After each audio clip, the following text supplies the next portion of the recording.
नमस्कार दोस्तों, सरकारी ऑर्डर चैनल में आप सभी का स्वागत है। आज हम बात करने वाले हैं फॉर्म 3 जिसमें हम अपनी फैमिली डिटेल्स देते हैं, उस फॉर्म 3 के बारे में। तो आइए चलते हैं अपनी कंप्यूटर स्क्रीन पे।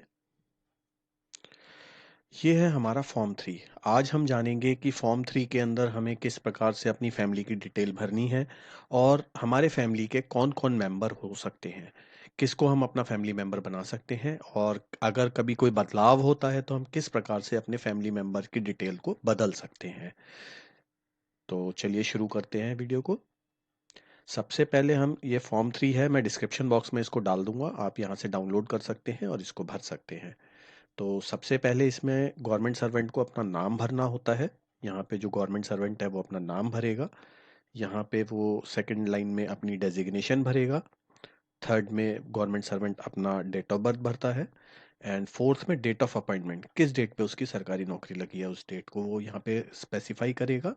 उसके बाद आता है details of the family members of my family are as on. आप जिस डेट पे इस फॉर्म को भर के दे रहे हैं वो डेट यहाँ पे आएगी कि आज की डेट में ये फैमिली मेंबर्स हैं मेरे फैमिली के। इसके बाद आते हैं ये 6 कॉलम्स हैं जिन्हें हमें भरना होता है। वन में सीरियल नंबर है, 1 2 3 4 5 6 जितने आपके फैमिली मेंबर है। सेकंड में आता है name of the family member. तो नॉर्मली जैसे हम फैमिली स्पाउस होते हैं हमारे, अगर शादीशुदा है तो हस्बैंड के केस में वाइफ, वाइफ के केस में हस्बैंड, और उनके माता पिता, उनके बच्चे, उनके यहाँ पे नाम आएंगे। कॉलम 2 में जिसका भी आप भर रहे हैं उसकी डेट ऑफ बर्थ उसके सामने, कॉलम 3 में सॉरी, डेट ऑफ बर्थ आपको कॉलम 3 में भरनी है। कॉलम 2 में आपको फैमिली मेंबर का नाम लिखना है। फिर कॉलम 4 में ऑफिस ऑफिशियल से जो उसकी रिलेशनशिप है, जो गवर्नमेंट सर्वेंट है उससे जो उसकी रिलेशनशिप है, जैसे अगर वाइफ है तो वाइफ आ जाएगा, सन है तो सन, डॉटर है तो डॉटर, और अगर उनके फादर मदर हैं तो फादर मदर, जो भी उससे रिलेशनशिप है वो आ जाएगा। इसके बाद आता है initial of head of office. यहाँ पे ध्यान देने वाली बात है, जो हेड ऑफ ऑफिस है वो हर एक फैमिली मेंबर के नाम के आगे एक इनिशियल करेगा और यहाँ पे साइन करेगा, ताकि जिसको भी दर्ज किया जा रहा है उसके नाम के आगे, हर एक के आगे साइन करेगा। और छठा कॉलम होता है रिमार्क। रिमार्क का जो कॉलम होता है वो ये बताने के लिए होता है कि आप क्या नाम है, इसमें कोई अगर बदलाव आता है, जैसे कभी आप किसी फैमिली मेंबर के अंदर कोई बदलाव करते हैं, किसी नए फैमिली मेंबर को ऐड करते हैं या कुछ भी कोई बदलाव होता है, तो वो रिमार्क में यहाँ पे लिखा जाता है उसके पीछे कि वो किस लिए उसको चेंज किया जा रहा है। इसके बाद जो गवर्नमेंट सर्वेंट है यहाँ पे अपने हस्ताक्षर करेगा और वो अपने ऑफिस में इसकी एक प्रति जमा करा देगा एक लेटर के साथ कि भाई मेरे को ये अपनी मैं फैमिली डिटेल्स भर रहा हूँ और इसको आप मेरी जो सर्विस बुक है उसमें रजिस्टर कर दीजिए। अब यहाँ एक क्वेश्चन आता है कि फैमिली में कौन कौन हम इंक्लूड कर सकते हैं। मैंने बताया जैसे माता पिता, भाई बहन हमारे इंक्लूड हो सकते हैं कि नहीं हो सकते हैं। अगर कोई महिला है तो वो शादी होके जब चली जाती हैं तो उनके जो सास ससुर होते हैं, मदर इन लॉ और फादर इन लॉ, क्या वह इंक्लूड हो सकते हैं, नहीं हो सकते हैं। तो इन सब को जानने के लिए चलते हैं और देखते हैं कि फैमिली में कौन कौन होता है। सबसे पहले जो फैमिली के अंदर इंक्लूड किया जाता है वो हस्बैंड के केस में वाइफ को और वाइफ के केस में हस्बैंड को। तो जो स्पाउस हमारा होता है वो इंक्लूड होता है इसके अंदर। और उसके अलावा दो सर्वाइविंग चिल्ड्रंस, दो बच्चे जो होते हैं आपके, चाहे वो स्टेप चिल्ड्रंस हो या फिर आपके अपने बच्चे हों, वो दोनों ही इंक्लूड होते हैं। पर यहाँ पे दो लिखा है, बट यहाँ पे कुछ एक्सेप्शनल्स भी हैं कि दो के अलावा भी हो सकते हैं। तो वो किस कंडीशन में होंगे और उसको हम जानेंगे आगे चल के कि वो क्या-क्या कंडीशंस होंगी कि दो से अधिक बच्चों को भी हम इसमें इंक्लूड कर सकते हैं। इसमें बात ये है कि वो एक तो हमारे ऊपर होली डिपेंडेंट होने चाहिए, यानी कि जो बच्चे हमारे 18 साल से कम के हैं, और डॉटर के केस में अगर वो शादीशुदा नहीं है तो वो हमारे ऊपर डिपेंडेंट मानी जाएगी, और वो हमारे साथ रह रही हो। तो ये चीज़ वाइफ और बच्चों के केस में इंक्लूड नहीं होती है। They are residing with a government servant और नॉट, यहाँ पे साफ साफ लिखा हुआ है। कोई जरूरी नहीं है कि वो आपके साथ रह रहे हों तभी उन्हें इंक्लूड किया जाएगा। अगर वो आपके साथ नहीं रह रहे हैं तो भी वो आपकी फैमिली के मेंबर माने जाएंगे, क्योंकि कई बार ऐसा होता है कि प्लेस ऑफ पोस्टिंग किसी की बाहर होती है तो उसके होम टाउन में फैमिली मेंबर्स रह रहे होते हैं और जो गवर्नमेंट सर्वेंट है वो किसी और स्टेट में जाके काम कर रहा होता है, तो यहाँ पे वो कंडीशन एप्लीकेबल नहीं होती है। सेकंड आता है हमारा मैरिड डॉटर। तो मैरिड डॉटर का अगर डाइवोर्स हो जाता है, वो जुडिशरी सेपरेट हो जाती है हस्बैंड से, तो उस कंडीशन पे हम उसको भी इंक्लूड कर सकते हैं। पर यहाँ पे एक कंडीशन है कि एक तो वो गवर्नमेंट सर्वेंट के साथ रह रही होनी चाहिए, और जो उनके माँ बाप होते हैं, जो आपकी मैरिड आप माँ बाप हैं डॉटर के, तो उनके ऊपर वो डिपेंडेंट होनी चाहिए और वो उनके साथ रह रही होनी चाहिए। तो डिपेंडेंट की क्या क्राइटेरिया है वो मैं आपको आगे बताऊंगा कि उसमें कितनी इनकम होनी चाहिए। अगर उससे कम इनकम है तभी वो डिपेंडेंट की कैटेगरी में आते हैं फैमिली मेंबर्स, वो आपको आगे चल के बताएंगे। फिर आता है पेरेंट्स। पेरेंट्स में हम पेरेंट्स को इंक्लूड कर सकते हैं, स्टेप मदर को इंक्लूड कर सकते हैं, और वो भी आपके साथ रह रही हों, ये बहुत ज़रूरी है। इस कंडीशन में यहाँ पे उनका रहना ज़रूरी है कि they are residing with you, तो तभी उनको माना जाएगा। और इसमें एक बात है, अगर फीमेल हैं तो वो अपने सास ससुर को इंक्लूड कर सकते हैं। तो आइदर पेरेंट्स, या तो वो अपने माता पिता को इंक्लूड रखना चाहती हैं तो माता पिता को रख सकती हैं, और चाहें तो शादी के बाद जो उनके सास ससुर होते हैं, मदर इन लॉ और फादर इन लॉ, वो उनको भी अपनी फैमिली में इंक्लूड कर सकती हैं।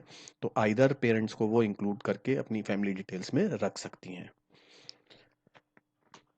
अब बात आ जाती है अनमैरिड ब्रदर।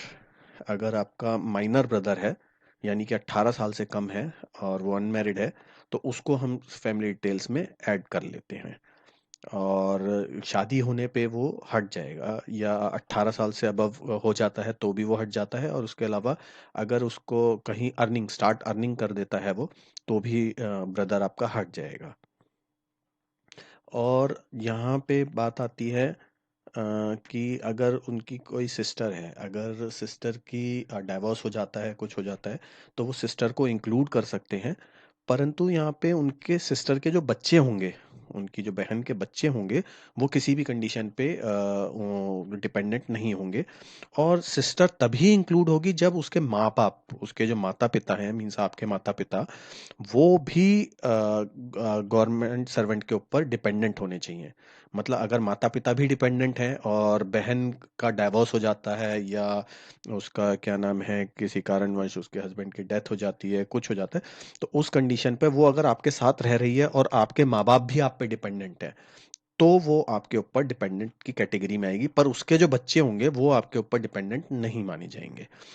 ऐसा इसलिए है क्योंकि जो, अगर माँ बाप गवर्नमेंट सर्वेंट के ऑलरेडी कहीं से उनको अर्निंग है, तो उस कंडीशन पे जो वो डॉटर सिस्टर है आपकी, वो उनकी जो डॉटर है वो अपने माँ बाप पर डिपेंडेंट रहेगी, आप पर डिपेंडेंट नहीं होगी।